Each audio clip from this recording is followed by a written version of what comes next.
amazingly is still open. But it's good to be back in Chicago. As was said, I then went over to Amazon, so a lot of e-commerce experience. What I'm going to be talking today about is about how to succeed on Amazon using search. Okay, so what I'm hoping to do is peel back those layers that Amazon keeps so secretive, so you guys know what levers that can be pulled in order to improve your search rank overall. Okay, so in terms of what we are, who we are at one click, Amazon is notoriously one of the most secretive companies in the world. They do so strategically because the less information that you have, the more leverage that they have against you, the vendor. And so what we do at One Click Retail is we use our proprietary algorithms to come up with information, to provide you with information such as market share and category growth, traffic and conversion, promotion optimization, search optimization, and then category management information as well. And our clients range across the board. We have 44 of the top 50 CPG companies that are part of our portfolio, and it's really great to see a lot of familiar faces at the Digital Grocery Summit today, a lot of those that are our clients. So I thought I'd start out with a little fun recap for us. So Halloween just ended in 2017, and just some interesting notes there. So first off, month-over-month growth. Look at that September to October month-over-month growth, and you're probably saying, Pete, well that makes sense, Halloween was there, but don't, whatever. But what I really want to point out to you is that year-over-year growth in October. Amazon is crushing it. They are growing at an alarming rate. And what, they're 20 years old, and they're still seeing those growth rates. 43% in chocolate, 52% in non-chocolate, and 46% in the total candy category. And one of the things that we're going to talk about a little bit later are some of these top-selling items. That might be hard for some of you to see in the back. But Mars really came out as the winner of Halloween. And we're going to talk about some of the things that we noticed from a search perspective that they did that allowed them to grow in such a way. Oh, actually, I guess this is the wrong presentation. I changed this. Anyway, so we'll move on to it now.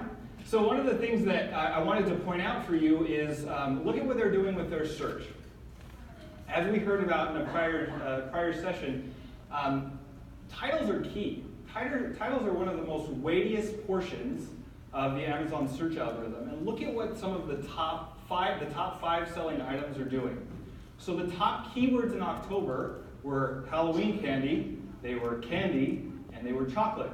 Now let's look for those trends here. So in those top 5 items, Halloween candy shows up in the top 3 of the 4 top results. Candy shows up in all 5.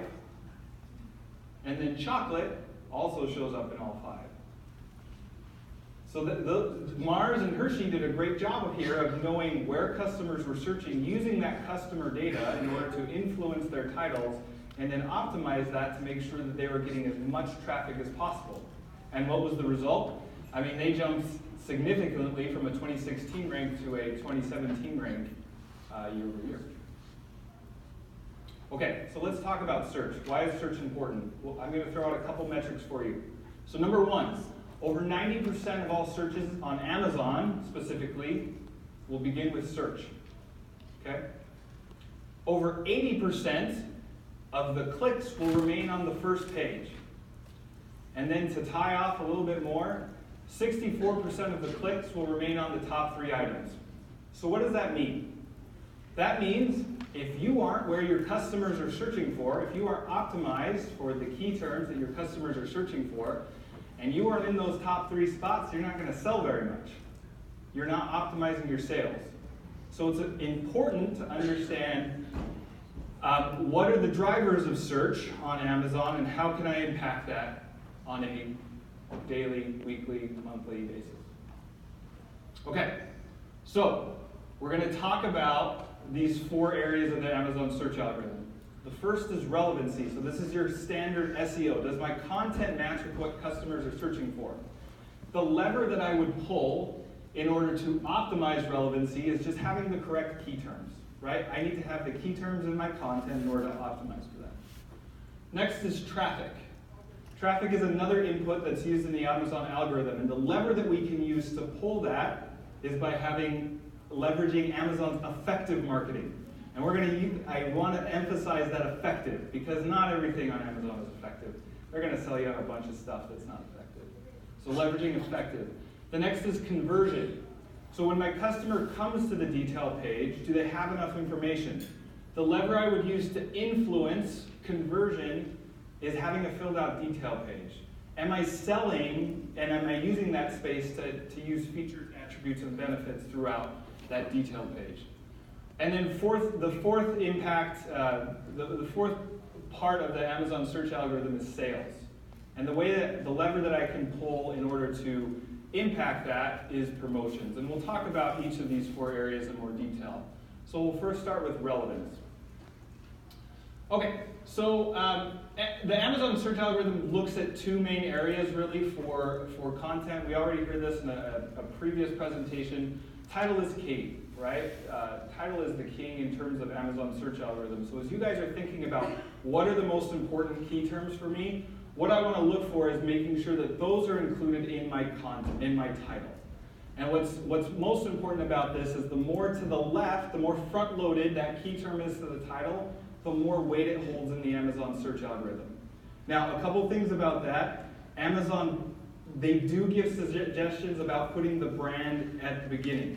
You should do that, because if you don't, they are going to reject your offering there. So making sure that you put your brand first and then put the important key terms in that title as much as possible to boost that relevance. The next section is the body of the content. So Amazon specifically looks at the bullet points, the product description, and then the hidden key terms. Okay?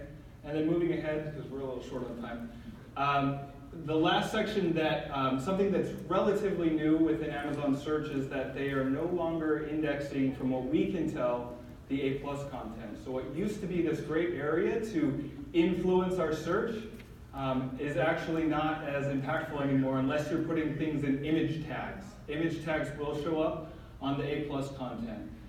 Now, with that change, I would definitely say blow out the product description as much as you can.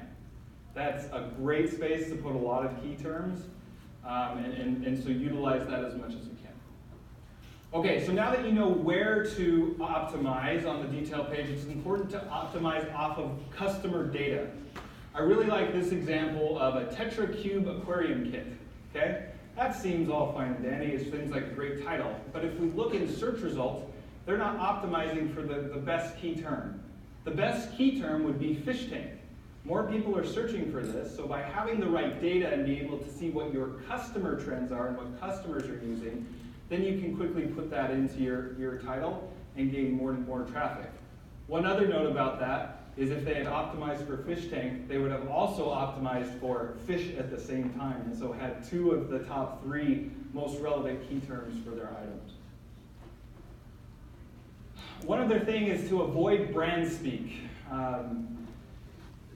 You need to optimize for what customers are searching for. So Unilever here, they have Dove Men Plus Care Body and Face Bar, Extra Fresh, 4-ounce 8 bar. Great, that's what they're branded as. But look at what customers are searching for. Dove Men Plus Care, actually really, really far down on the list, right? So it's not, I understand branding is a big deal, but it's also very important. You're here to make sales. You're here to drive traffic. So it's important to optimize for what customers are saying about your product instead of what you think is best or using your brand speak. Okay, next section that we're going to talk about is Amazon marketing. And once again, we'll emphasize effective Amazon marketing. So when I worked at Amazon, I used to sell these type of placements all the time. This is called a billboard, and this is on the software homepage, okay? We used to sell this for $35,000 for 1 week. It's a lot of money. How many of you have ever been to an Amazon category page? Yeah. I sometimes ask this to people, how many clicks do you think this gets? They go, oh, it's Amazon, so it's got to be 1 million, maybe 100,000. 100 clicks a week. Okay? Amazon, this is one of those areas where Amazon won't tell you this. Why? Because they can continue to sell it. Now, there's other reasons for selling it because they can build on profitability and continue to sell your items. So there are some uses for this. But in terms of marketing, if you want to push the needle on this type of marketing is not going to help you. Okay? What I would suggest is using Amazon Marketing Services, or AMS, which is Amazon's paid search. This is a great area to be able to, a very cost-effective area to be able to showcase your products. And let's go back to that first stat that we talked about. 90% of all purchases will begin with search. So you know that this is a trafficked area. And if you're on the right places and you can maximize for things like sponsored products by having your items in the search result, or headline search, having it at the top of the search result, or on product pages, you can definitely drive traffic that way. And so that's the lever that I would pull in order to improve my traffic in that Amazon search algorithm. Okay, the next section that we're going to talk about is conversion. And so conversion, once again, just what percentage of customers are actually buying the product that come. It's all about keeping your customers informed. When my wife goes to a detail page and she sees there's one image and there's one bullet point, she goes, I'm done. And she leaves. The more information you can give your customers makes them stay, it makes them learn and potentially buy. Now, one of the things with this too is to understand that you have a lot of space to sell your product. Amazon, first off, over 90% of all customers will look at all of the images above the fold, right? So with that, Amazon is going to say to you, hey, you need to have your box shot as the lead image, and then the other images that are listed are called left box, right box, top box, bottom box. They want all these box views, but that's not really effective. What I would suggest is using those other images as other selling points, other marketing placements for your item. Another way to think about it is filling it with features, attributes, and benefits. I really like what Pampers does right here, right? They use an image to show what the feature is, that they have extra absorb channels, and then they sell the benefit to distribute wetness evenly, right? This is another place for you to sell your product, so use it, right? Additionally, you should be having that in your bullet points. If I see a bullet point from anybody in this group that just says made in the USA, I'm going to be very unhappy with it. Okay? Use that space. Use that space to have a feature, attribute, and benefit to sell your product. All right. One other piece of the conversion that everybody's looking at is reviews. Reviews are super important, right? I have seen brands when I worked at Amazon that absolutely suffered once they started getting bad reviews. So it's important to manage these things. Now, what's interesting about this is not only the review quality that you get, but the number of reviews. So if you have 21 or more reviews, you actually typically will double your conversion rate. And this is directly from Amazon in 2013. Now, what's even more interesting is if you have 4-star reviews or more, it actually results in a 1.6 conversion rate. 1.6 times more conversion rate. So what that's saying is, if I have more reviews, it's more important than having better quality reviews. Obviously, you want both, but think about that. Amazon has a number of services that you can use, such as the Amazon Vine program, in order to get your items up to a point where they can hit that magic number of 21. All right, the last section that we'll talk about is promotions. Sales. Sales is the mechanism in that Amazon search algorithm, and the way that we can improve them is through promotions. So first off, it's important to understand that different categories have different promotions that work for them. If you're in the consumables category, you can see that 64% of the promotions are actually coming from coupon. That's what sells best to your customers. Whereas if you were an electronics dealer, 44% are coming from something like deal of the day or lightning deal. So understanding those type of things and understanding what works best for your clients is really important. Additionally, it's also important to understand what types of promotions work best, or what level of discounts. So for example, During Prime Day last year, we actually found that the most